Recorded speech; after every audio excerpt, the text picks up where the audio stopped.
Hi guys, welcome back. This is the second in our three-part video series. So today Matt's going to talk a little bit more on the structure of a perfect training week, why we have rest days, and go on to our second session, which in my opinion is probably the hardest of the three sessions and the one where you get a load of benefit from. So listen out to that coming up in a second. Thank you for all your comments on the first video. Just wanted to touch on what we covered in video one. If you haven't seen it now, go back into your emails and check for that link. So in video one, we talked a little bit about what you're going to achieve from going through this video series and going through the structured training week in terms of improving your cycling. So what we're aiming for, the key metric, is improving our FTP. And Matt just briefly told us what FTP was all about. Was that sort of equilibrium of the body processing the lactic acid that you're producing whilst exercising. The FTP is just a metric, is just a number. It makes it really easy for us to calculate how well we're doing, and it's quite a good motivational factor that we have this one number that we're constantly trying to push up. In real life, who cares what your number is? You're really looking for that real life improvement. That real life improvement might be feeling better as you go up a climb. It might just be that you're waking up in the morning and you're really excited to go out for a ride because you're feeling stronger, or it might be being able to ride better than your mates, or stay with your mates for longer on the climbs. Or ultimately it might be that you can start to dream bigger about riding the great rides in Europe without having too much trepidation. The challenges of doing structured training, what we're trying to achieve with our structured training is having regular training on a weekly basis. The 3 sessions total about 2.5 hours of training, and then you have an unstructured weekend ride. So clearly we all have busy lives, and we all have different situations with work, with family commitments, etc. What we've tried to achieve within these training structures is try and make it as easy as possible for you to add these sessions in. So it might be that it's hard for you to commit, best case is you're going to commit to the same week every time. So you might be Mondays at 8 PM, you can always commit to a session, the same with Wednesday, the same with Friday. But you might not be so lucky. You might have, as I can talk from experience, you might have bedtime for babies that can be moving around all over the shop. You might have different things that limit your structure. So what you can do with these sessions is Zwift makes things really nice and compact to do a session. So you can be in and out of your cycling kit, do your sessions all within 45 minutes to 1 hour, which is way easier than going for outdoor rides. So if you wake up one morning and you're feeling great and you've got an hour spare, you can jump on and do one of your sessions. There's lots of ways that you can be able to fit 2.5 hours of training into a week.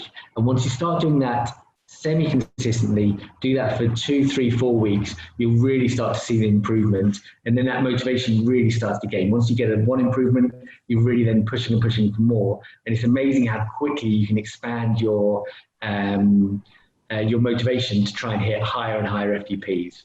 We have had dozens and dozens and dozens of cyclists that have been through exactly this program. People from beginners who have joined with an FTP of under 100 to people who are very strong riders who race in the UK whose FTPs are over 400.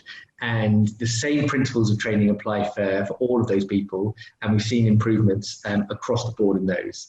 So you may have tried training plans before, and you may have tried just to go out for long rides and try and just increase your the number of hours of riding you're doing per week.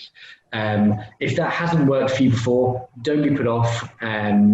This is a really easy 2.5 hours a week to try and put it in for a number of weeks. And in video 3, we'll talk you through the golden nugget, which has a 42% increase in your chances of sticking to a plan. So that's coming in the next video. But now Matt's going to talk through how we do quality sessions, structure of your week, how we put rest days into our week, and we'll talk you through that really challenging second session. Hello again, guys. So I'm going to talk to you about this notion of quality over quantity. Now, coming back to something I mentioned in the first video, none of us have got all the time in the world like professional cyclists to go out training for 3, 4, 5 hours a day. So instead of all that volume and quantity, you need to replace that quantity with quality. So a quality session trumps a long ride every day of the week, I believe. And the main reason is it comes down to what the muscle fibers that we're activating in your body. So we're all built up of a different amount, different ratio of fast twitch and slow twitch fibers. And it's the fast twitch fibers that they're basically your turbo. They're basically your turbo boost. That's what makes the difference. When you're going up a hill, it's your fast twitch fibers that you're relying on to really produce power. It's your slow twitch fibers, they're kind of all day and they're going to kind of keep you going. But you can't be very powerful. You can't produce that much power just from your slow twitch fibers. So the more fast twitch fibers you can recruit, and the stronger and more efficient those fast twitch fibers can be, the better bike rider you are going to be as well. Now, just before I get into that, I just want to talk about rest before we all get carried away with training really, really hard. So you may have heard the term overtraining. Now, overtraining is a big no-no, but the only danger to overtraining is if you constantly ignore your body's signals and that you're tired, you're fatigued, and you need to rest. So overtraining is when you've systematically over a period of weeks and months, more like months, done too much. You've gone out on the bike, you've felt pretty bad on the bike. You've had bad legs, you would have underperformed, yet you still battle through desperation. That is the number one sign that you risk overtraining. And once you've overtrained, that takes quite a while to kind of come back from. What we're trying to do is overreach, or kind of an aspect of overreach. So overreaching, and certainly functional overreaching, is this balance of on a weekly basis, you train, you damage your muscles in your legs, you really stress your body, then you give yourself enough time to recover, to come back stronger. And the weekly structure of 4 sessions a week, 3 in the week, and then 1 on the weekend, gives most people the optimum blend of training to make sure there's no risk of overtraining, but hopefully we are functionally overreaching. And there's a difference between training 3 and 4 days a week. And the reason we've got 4 sessions in per week, that's what we recommend, is because ultimately there's more training than rest. Think 7 days in a week. If you're able to train 4 days, 4 days of training, 3 days of rest, because frequent back-to-back rest days limits your ability to train. So there's a massive difference between being able to train 3 and 4 days a week in terms of your progress and your ability long term. But yeah, I hope the last session, the 10-minute threshold ramps, hope you enjoyed those. We've got another session for you now I'm going to talk through, and it's the 3 by 3 minute time trial efforts, or 3 by 3 capacity efforts. So these are, if you think of a time trial, you are trying to get from A to B as quick as possible. So that is a max effort. So this session, quite simply, asks you to produce 3 max efforts, 3 minutes each.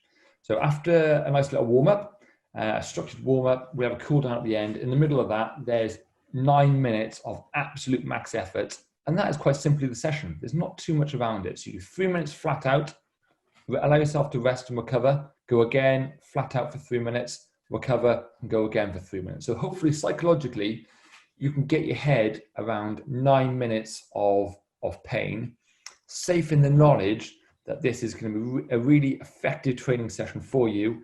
It's going to really train and stress those fast twitch muscle fibers that you've got. It's going to hurt, but I assure you there are significant gains from training like this. And most people completely neglect their fast twitch fibers. Now, if you think you're a sporty rider and you want to do like grand fondos and long distance events, it's fair to assume, and a lot of people would think, that you don't need to do sprints. You don't need to do short time trial capacity efforts to be good at a long distance event. But the science tells us that if you can increase your capacity, your anaerobic capacity, you can increase the amount of fast twitch fibers that you're recruiting. That all has a massive positive effect to your endurance and your climbing ability and all that good stuff. So Hope you enjoyed this second session, guys. As always, leave your comments below. Let us know what you think. Tag us on social, Sportive Breaks and Rowan King, and keep an eye out for the next session in your emails.